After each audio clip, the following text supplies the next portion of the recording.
Mon nom est Sonia Tremblay et vous écoutez Sortir des ruines. Aujourd'hui, à l'épisode, je vous ai fait une liste de choses que... Tu sais, le fameux proverbe « Si jeunesse savait, si vieillesse pouvait », une liste de choses que j'aurais aimé faire avant. Prenez ça comme des conseils, si vous voulez, on reste quand même dans le léger, là. Et là, faire un disclaimer important. Ce n'est pas des choses que je ne peux pas faire maintenant, parce qu'à tout moment, on peut décider de faire quelque chose. Mais il y a quand même un bémol au fameux « quand on veut, on peut ». Là. Moi, j'haïs ça, cette expression-là. Oh mon Dieu que j'haïs ça. C'est vrai que quand on veut, on peut, mais le résultat ne sera pas le même nécessairement à 20 ans qu'à 60. Là. Tu sais, je veux dire, c'est pas que c'est des choses que je ne peux pas faire, mais c'est des choses que j'aurais aimé faire plus tôt, mettons.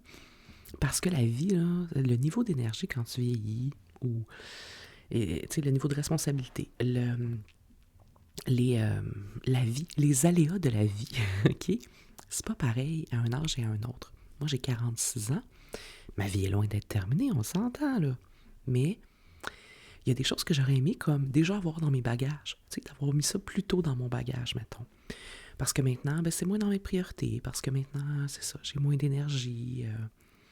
Mais beaucoup moins de temps aussi, avec les responsabilités, la carrière, bon, tu sais. Fait que je veux juste faire ce bémol-là, parce que c'est une liste, vous allez dire, ben voyons, tu peux encore faire ça. Oui, je peux encore. Mais ai-je l'énergie? Pas certaine. Fait qu'on y va avec la liste donc de choses que j'aurais aimé faire avant. Ah, aussi, un autre disclaimer. Bon, je suis bien sérieuse à soir, mais c'est parce que je pense aussi qu'on est la somme de nos expériences, puis sortir des ruines, c'est ça. Hein? Je vous en ai parlé beaucoup dans la saison 1, de tout ce que j'ai vécu, tout ce qui m'a amené à être qui je suis aujourd'hui. Puis moi, je pense que la vie, c'est ça. Des fois, il y a des choses, on se dit, ça aurait été plus facile, ça aurait été mieux, j'aurais donc dû. Mais tu sais, en même temps, tout ce qui aurait été différent dans ta vie t'aurait amené à être une personne différente aujourd'hui. Fait que, moi, je suis beaucoup, moi, dans la nostalgie, mais pas nécessairement dans le regret, dans le sens où la vie est ce qu'elle est. Puis c'est ça, on est amené à des places, on vit des choses. Fait qu'on peut bien se dire, j'aurais aimé tout changer, j'aurais dû faire telle affaire différemment, mais tu sais, à quoi ça sert? Puis en même temps, à moins de vouloir complètement mettre de côté l'entièreté de ta vie, ben tu peux pas non plus ignorer le fait que ce que tu as fait, puis ce que tu as vécu, ben ça t'a amené où tu es aujourd'hui, puis à être la personne que tu es. Si tu es fier de la personne que tu es, je peux comprendre que quelqu'un qui écoute puis qui se dit, ben moi, j'aimerais être 100% quelqu'un d'autre. Peut-être que ce que je dis présentement, ça ne résonne pas tant que ça en toi. Je le comprends. Bon, là, on y va. Alors, la première chose que j'aurais aimé faire plus tôt, un grand classique, là, mais c'est mettre de l'argent de côté. Hey, si vous m'écoutez, puis que vous êtes jeune, mettons dans la vingtaine, mettez de l'argent de côté. Puis pas juste la mettre de côté, mais tu sais, apprendre à la faire fructifier. Bon, tout ça, là, j'aurais aimé ça, faire ça plus tôt. Moi, je me débrouille très bien. J'ai remis mes finances en ordre sérieusement. J'ai comme vraiment commencé il y a... je sais pas, peut-être 6-7 ans là, à replacer ça. Puis c'est pas parce que je faisais des dépenses folles avant, mais je veux dire, la vie avec une séparation, ça m'a coûté super cher. Tu sais, il y a plein de choses qui ont fait, comme je vous dis, que j'étais où j'étais. Fait qu'il n'est jamais trop tard, mais mon Dieu, que si j'avais comme mis de l'argent de côté plus jeune, puis je l'avais fait fructifier pendant 20 ans de plus, hey! Parce qu'on veut bien, là, mais malheureusement, c'est l'argent qui mène le monde. Je trouve ça bien plate. Moi, je suis pas du tout d'accord avec ce concept, mais c'est celui dans lequel on vit. Hein? On peut pas l'ignorer. Donc, mettre de l'argent de côté, le faire fructifier, c'est un grand classique, mais c'est la première chose à laquelle j'ai pensé. Je dépensais pas tant... Tu sais, je faisais pas beaucoup d'argent non plus dans la vingtaine, évidemment. Là, pas comme j'en fais maintenant à 46 ans. Je dépensais pas tant, mais assez pour que ce soit pas non plus là, la meilleure façon de gérer mon argent. Tu sais, la notion d'en économiser un peu, bon, tu sais, je l'aurais fait. Puis encore là, des fois tu peux pas. Le prix des loyers aujourd'hui, le prix de la vie, dépendamment du salaire que tu fais, là, tu peux pas toujours mettre de l'argent de côté. Fait que, tu sais, mais si tu peux, mets-en. J'aurais appris une troisième langue. Moi, je parle couramment anglais et français. Mais j'aurais appris une troisième langue. Je pense que la communication, c'est un peu comme la base de plein d'affaires, puis c'est ce qui te permet de t'ouvrir sur le monde. J'aurais aimé ça apprendre une troisième langue, peut-être l'espagnol, qui est une langue aussi très courante là, dans le monde. Comme je vous dis, je peux encore l'apprendre aujourd'hui, mais j'ai-tu le temps d'apprendre l'espagnol? Je sais pas. Mais j'aurais vraiment aimé parler une troisième langue. Si tu ne parles qu'une langue, je te conseille d'en apprendre au moins une autre, mais après, bon, tout dépend de ta situation de vie.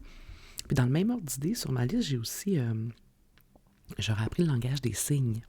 Fait que là, ça me fait comme 4 langues, mais je trouve ça fascinant, le langage des signes, mais c'est pas facile à apprendre ça, puis surtout que ça dépend de l'endroit où t'es, parce qu'il y a comme... Moi, je pensais pas, là, j'étais naïvement... Je pensais naïvement qu'il y avait juste un langage des signes, mais à un moment donné, j'ai compris qu'il y avait comme français, anglais peut-être, ou dépendamment des mots, où il y avait comme des expressions, tu sais, mettons, qui n'étaient pas les mêmes, fait que dépendamment des langues, en tout cas, j'imagine qu'il y a quand même certaines similitudes, là. Mais tout ça pour dire que je n'ai jamais appris le langage des signes, mais j'aurais vraiment aimé ça. Je mets ça dans la même liste d'ailleurs que genre prendre des cours de danse en ligne. Je peux encore, comme je vous dis, en prendre, mais j'aurais aimé ça en prendre jeune. J'aimerais ça aujourd'hui, à 46 ans, être une madame fluide dans la danse en ligne. Il me semble que ça fit avec moi. Tu sais, des petites danses western avec mes bottes de cowboy, j'aurais bien aimé ça. Sinon, j'aurais commencé plutôt à mettre des looks plus funky. Comme s'amuser avec la mode, je trouve qu'en vieillissant, à un moment donné, on devient plus confiant dans la personne qu'on est, puis on peut se permettre de se démarquer un peu plus par notre look. Mais encore aujourd'hui, puis ça, c'est vraiment la vie, là, parce que, tu sais, mettons, moi, je travaille dans un bureau, je ne suis pas arrivée dans un bureau nécessairement avec un look hyper funky, parce que ça ne fait pas nécessairement avec mon travail, mais j'aurais aimé ça plus jeune, comme plus développer mon unicité par rapport à mon style vestimentaire, puis me permettre, tu sais. Des fois, on veut rentrer un peu dans le moule, puis on veut pas trop, faire de vagues, mais je trouve tellement que notre personnalité peut ressortir, les meilleurs côtés de notre personnalité peuvent ressortir par notre look. Puis là, je parle pas nécessairement des vêtements designer, on se comprend, là. Je parle juste d'assumer notre look vestimentaire, puis ce qu'on veut projeter. J'aurais aimé ça, faire ça plus jeune. J'ai l'impression que ça m'aurait donné une certaine confiance que j'ai acquise maintenant, mais tu sais, plus tard. Fait que ça aurait pu quand même m'apporter des belles expériences. Essayer différentes carrières. Cela, encore là, je suis super contente de la carrière que j'ai faite. Moi, ça fait 25 ans que je travaille au même endroit. J'ai un poste important. Je ne donne pas de détails sur ma job, là, ça ne m'intéresse pas de donner des détails, mais je veux dire, j'ai une bonne job. Je suis reconnue pour mon travail, je suis appréciée. J'aime mon travail dans le sens où c'est pas nécessairement un travail créatif. C'est pour ça que j'ai aussi justement une chaîne YouTube, des réseaux sociaux, parce que moi j'ai besoin de créer, tu sais. Mais c'est un travail qui me permet quand même d'utiliser d'autres pans de ma personnalité comme mes habiletés relationnelles. Mais plus tu vieillis, plus c'est difficile de changer de carrière, je trouve. Parce que justement, tu développes des habitudes, tu développes une confiance chez ton employeur. Tu atteins aussi un certain niveau d'avantages sociaux, hein, que ce soit des assurances, des perks, un salaire, des vacances, tout ça. Fait que je vous dirais que moi, à 46 ans, quand je me dis, si je reste dans ma job actuelle, je peux prendre ma retraite, mettons, à telle date, c'est quand même un pensée si bien de changer de carrière, de changer de job, d'essayer de voir autre chose. Fait que peut-être que plus tôt, j'aurais aimé ça essayer comme différentes carrières, différents jobs,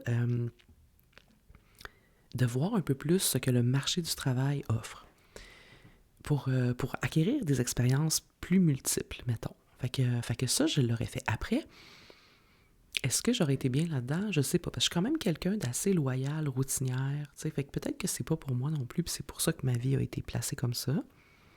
Mais quand j'y repense quand même, souvent je me dis, hey, tu vas avoir comme travailler au même endroit toute ta vie. Il y a un 50% que c'est comme une fierté d'avoir développé cette crédibilité-là dans mon emploi, dans ma carrière.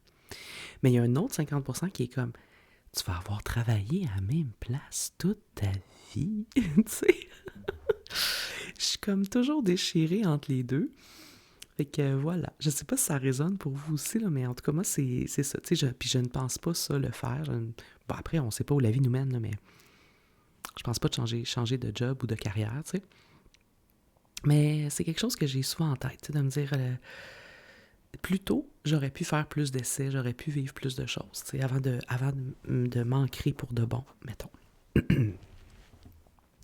Sinon, j'aurais fait de la thérapie plus tôt, aller chercher des outils. Moi, je fais pas de thérapie, j'aurais vu un psy, j'aurais posé des questions. Je trouve que c'est peut-être générationnel. Hein. Je pense que les gens plus jeunes c'est plus ouvert maintenant à voir un psychologue, parler de ces trucs. J'ai l'impression, en tout cas. Moi, tu sais, là, j'ai 46 ans. Quand j'avais 20 ans, il y a 25 ans, c'était beaucoup moins commun d'avoir un psy, d'avoir de l'aide, d'aller chercher des outils. Et j'ai l'impression que tu peux faire ce cheminement-là plus vieux, mais tu as donc accumulé un plus grand bagage que tu as à déconstruire, tu sais. Ça demande beaucoup plus d'énergie, puis ça demande beaucoup plus de travail et d'introspection. Fait que, tu sais, moi, je fais ce travail-là maintenant, quand même, mais je me dis, si plus jeune, j'avais commencé, bien, il y a peut-être des choses, tu sais, que j'aurais pas à régler aujourd'hui. Il y a des choses qui, peut-être, ne me seraient même pas arrivées de la même façon qu'elles me sont arrivées, parce que, justement, j'aurais été me chercher des outils, j'aurais été plus comme à l'affût, tout ça. Fait que tu sais, je pense que j'aurais fait de la thérapie plus tôt, puis on n'a pas nécessairement besoin d'avoir un gros trauma ou un gros problème pour aller chercher de l'aide, là. Fait que, ouais, je pense que j'aurais ajouté ça dans mes choses à faire dans ma vingtaine. Ça aurait sûrement changé bien des affaires. Fait qu'encore là, je serais peut-être pas la personne que je suis.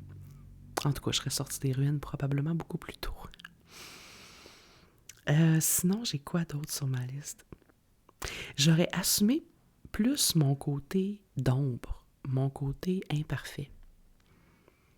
Ça, quand je parle du côté d'ombre, je parle pas qu'il faut pas travailler sur soi ou il faut pas vouloir s'améliorer. Je pense qu'on est en... Mais à moins vraiment d'être je vais dire, là, un mauvais être humain, là. Habituellement, on est en constante amélioration. On fait de l'introspection, on essaie d'être mieux, puis de bon. Mais reste qu'il y a un côté en chacun de nous qui est une part d'ombre, qui est la somme de nos expériences, la somme de nos difficultés, la somme de nos peines, qui mérite d'être honorée. Refouler ce côté-là tout le temps, c'est dommageable. Dans notre société où on doit toujours être parfait, bien lisse, bien dans le moule, on a tendance à refouler un peu notre côté imparfait, notre côté d'ombre que j'appelle. Mais je pense que c'est mieux de l'assumer plus tôt. Reconnaître qu'il existe te permet aussi de voir justement pourquoi il est là, quel mécanisme de protection tu utilises, pourquoi tu as ce côté plus sombre chez toi, de quoi ça parle, puis tu sais, ça te permet de faire un travail d'introspection justement plus tôt. Là, entendez-moi bien, là.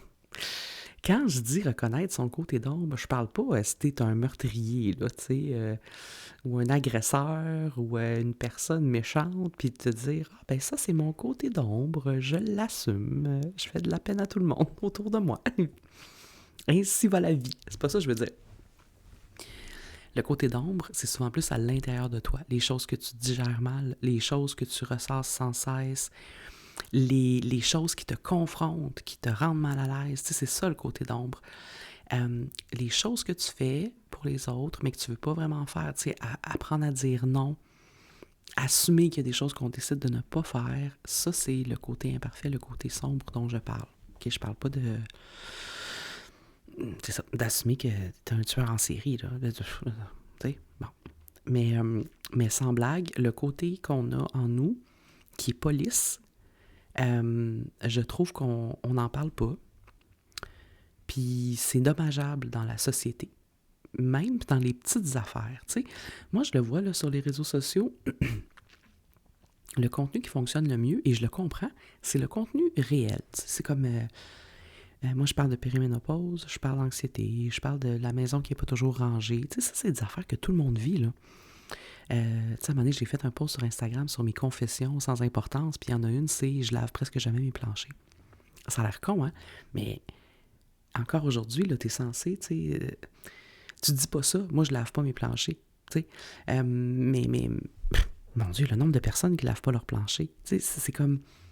On se met de la pression sur des choses que personne fait dans le fond. Puis on est tous comme collectivement en train de faire semblant qu'on fait tout quelque chose que personne fait. Je dis pas que personne lave ses planchers, mais vous comprenez le concept. On se met cette pression-là, c'est vraiment fatigant. Puis, il y a tellement d'affaires qui vont mal dans notre société sur lesquelles, justement, on doit s'affairer à travailler, qu'on peut-tu au moins s'enlever la pression de bon. Fait que, assumer ce côté-là, là, c'est un exemple un peu banal, là, le lavage de plancher, mais comprenez-vous ce que je veux dire? Juste être soi. J'ai l'impression que si j'avais pu l'assumer plus tôt et le verbaliser plus tôt, ben ça aurait comme un peu construit justement cette confiance-là, puis ça aurait permis aux gens autour de moi aussi d'être plus eux-mêmes. Plus on essaie de lancer une image parfaite de nous-mêmes, plus les gens vont avoir l'impression en retour qu'ils doivent également lancer une image parfaite d'eux. Et là, c'est une spirale sans fin de plein de gens qui se mettent de la pression et bienvenue dans la société dans laquelle on vit. Tu sais, bon. On dirait que je dis que j'aurais changé la société à moi tout seul en laissant mon côté imparfait plus paraître, mais pas moi tout seul, mais en gang. En gang, on peut faire des grandes choses. Et un dernier, j'aurais établi plus tôt, plus jeune, une routine de calme. Et ça, encore là, ça dépend des gens. Mais moi, de mon expérience personnelle, là, je n'ai pas ressenti le besoin d'établir une routine pour me calmer avant de me mettre à faire beaucoup d'anxiété. Et là, c'était comme contre-productif, il était comme un peu trop tard. Tu sais, je parle de méditation. Je parle, oui, le self-care, mais des techniques de respiration. Je parle de gérer son temps, son agenda de façon à avoir des moments de pause. Je parle de placer ses activités de façon à avoir du temps en solo si on en a besoin. Je parle de faire un mouvement lent comme, bon là, j'ai dit yoga, mais méditation, la marche, tu sais.